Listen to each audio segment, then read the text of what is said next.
From translation, NIV New International Version.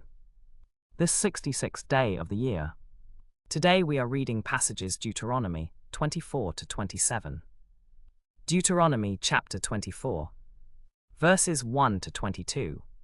If a man marries a woman who becomes displeasing to him because he finds something indecent about her, and he writes her a certificate of divorce, gives it to her and sends her from his house, and if after she leaves his house she becomes the wife of another man, and her second husband dislikes her and writes her a certificate of divorce, gives it to her and sends her from his house, or if her second husband dies, then her first husband, who divorced her, is not allowed to marry her again after she has been defiled. That would be detestable in the eyes of the Lord, and you must not bring sin upon the land the Lord your God is giving you as an inheritance. If a man has recently married, he must not be sent to war or have any other duty laid on him. For 1 year he is to be free at home to bring happiness to the wife he has married. Do not take the upper or the millstones in pledge, for that would be taking a life in pledge. If a man is caught stealing one of his fellow Israelites and treats him like a slave or sells him, then that thief shall die. You must purge the evil from among you. In cases of leprous skin diseases, be very careful to follow exactly what the priests, who are Levites, instruct you. Be careful to do everything they tell you. Remember what the Lord your God did to Miriam along the way after you came out of Egypt. When you make a loan of any kind to your neighbor, do not enter his house to receive what he is offering as a pledge. Stay outside, and let the man to whom you are making the loan bring the pledge out to you. If the man is poor, do not go to sleep with his pledge in your possession. Return his cloak to him by sunset so that he may sleep in it. Then he will thank you, and it will be regarded as a righteous act in the sight of the Lord your God. Do not take advantage of a hired worker who is poor and needy, whether that worker is a fellow Israelite or a foreigner residing in one of your towns. Pay them their wages each day before sunset, because they are poor and are counting on it. If you don't, they may cry to the Lord against you, and you will be guilty of sin. Fathers shall not be put to death for their children, nor children put to death for their parents. Each is to die for their own sin. Do not pervert justice or show partiality. Do not accept a bribe, for a bribe blinds the eyes of the wise and twists the words of the innocent. Follow justice and justice alone, so that you may live and possess the land the Lord your God is giving you. When you are harvesting in your field and you overlook a sheaf, do not go back to get it. Leave it for the foreigner, the fatherless and the widow, so that the Lord your God may bless you in all the work of your hands. When you beat the olives from your trees, do not go over the branches a second time. Leave what remains for the foreigner, the fatherless and the widow. When you harvest the grapes in your vineyard, do not go over the vines again. Leave what remains for the foreigner, the fatherless and the widow. Remember that you were slaves in Egypt. That is why I command you to do this. Deuteronomy chapter 25, verses 1 to 20. When people have a dispute and they come into court and the judges decide between them, acquitting the innocent and condemning the guilty, if the guilty person deserves to be flogged, the judge shall make them lie down and flog them in his presence with the number of lashes the crime deserves, but they shall not give more than 40 lashes, lest they should be flogged more than that, and your brother be degraded in your eyes. Do not muzzle an ox while it is treading out the grain. If brothers are living together and one of them dies without a son, the wife of the dead man must not marry outside the family. Her husband's brother shall take her and marry her and fulfill the duty of a brother-in-law to her. The first son she bears shall carry on the name of the dead brother, so that his name will not be blotted out from Israel. However, if the man does not want to marry his brother's wife, she shall go to the elders at the town gate and say, "My husband's brother refuses to carry on his brother's name in Israel. He will not fulfill the duty of a brother-in-law to me." Then the elders of his town shall summon him and talk to him. If he persists in saying, "I do not want to marry her," then his brother's wife shall go up to him in the presence of the elders, take off one of his sandals, spit in his face and say, "This is what is done to the man who will not build up his brother's family." That man's line shall be known in Israel as the family of the unsandaled. If 2 men are fighting and the wife of one of them comes to rescue her husband from his assailant, and she reaches out and seizes him by his private parts, you shall cut off her hand. Show her no pity. Do not have 2 differing weights in your bag, one heavy, one light. Do not have 2 differing measures in your house, one large, one small. Be honest and have accurate weights, an honest ephah and an honest hin. I am the Lord your God, who brought you out of Egypt. Keep all these commands I am giving you today, so that you may have strength to go in and take possession of the land you are crossing the Jordan to possess, and so that you may live there a long time, all the days that the Lord your God gives you in the land you are to possess. Remember what the Amalekites did to you along the way when you came out of Egypt.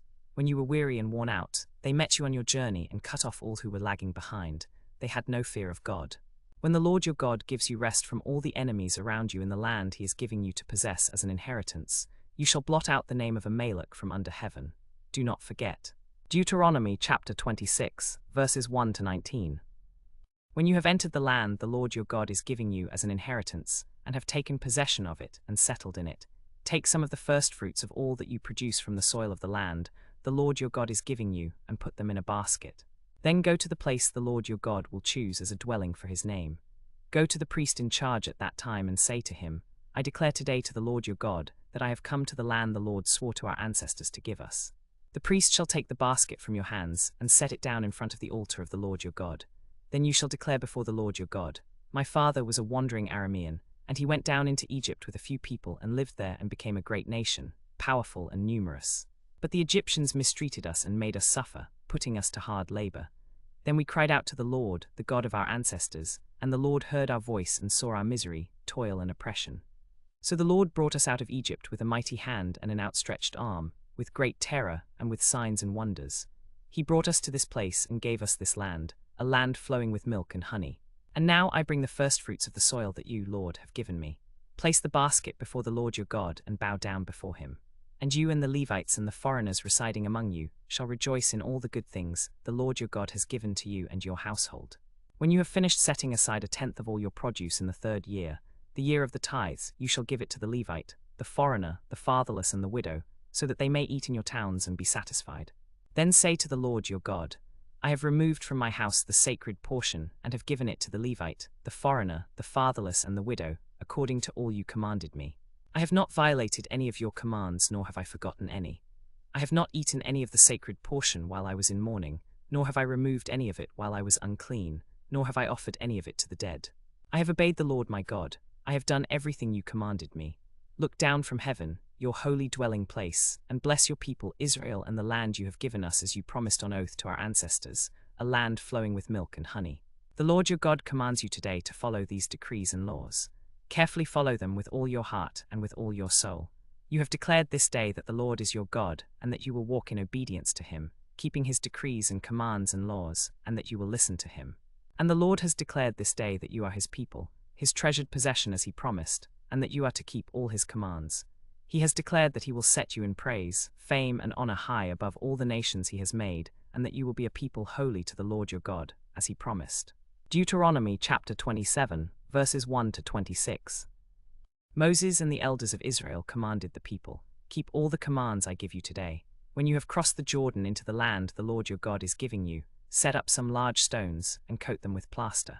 Write on them all the words of this law when you have crossed over, so that you may enter the land the Lord your God is giving you, a land flowing with milk and honey, just as the Lord, the God of your ancestors, promised you. And when you have crossed the Jordan, set up these stones on Mount Ebal, as I command you today, and coat them with plaster. Build there an altar to the Lord your God, an altar of stones. Do not use any iron tool on them. Build the altar of the Lord your God with uncut stones. Offer burnt offerings on it to the Lord your God.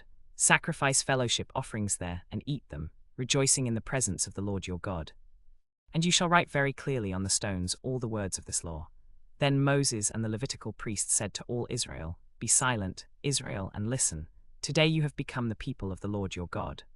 Obey the Lord your God and follow his commands and decrees that I give you today. That same day Moses commanded the people, When you have crossed the Jordan, these tribes shall stand on Mount Gerizim to bless the people. Simeon, Levi, Judah, Issachar, Joseph, and Benjamin. And these tribes shall stand on Mount Ebal to pronounce curses. Reuben, Gad, Asher, Zebulun, Dan, and Naphtali. The Levites shall then declare in a loud voice to all the people of Israel, Cursed is anyone who makes an idol or a cast image, an abomination to the Lord, the work of a skilled craftsman, and sets it up in secret. Then all the people shall say, Amen. Cursed is anyone who dishonors their father or mother. Then all the people shall say, Amen. Cursed is anyone who moves their neighbor's boundary stone. Then all the people shall say, Amen. Cursed is anyone who leads the blind astray on the road. Then all the people shall say, Amen. Cursed is anyone who denies justice to the foreigner, the fatherless, or the widow. Then all the people shall say, Amen. Cursed is anyone who has sexual relations with his father's wife, for he dishonors his father's bed. Then all the people shall say, Amen. Cursed is anyone who has sexual relations with any animal. Then all the people shall say, Amen. Cursed is anyone who has sexual relations with his sister, the daughter of his father or daughter of his mother. Then all the people shall say, Amen. Cursed is anyone who has sexual relations with his mother-in-law. Then all the people shall say, Amen. Cursed is anyone who kills their neighbor secretly. Then all the people shall say, Amen. Cursed is anyone who accepts a bribe to kill an innocent person. Then all the people shall say, Amen. Cursed is anyone who does not uphold the words of this law by carrying them out. Then all the people shall say, Amen.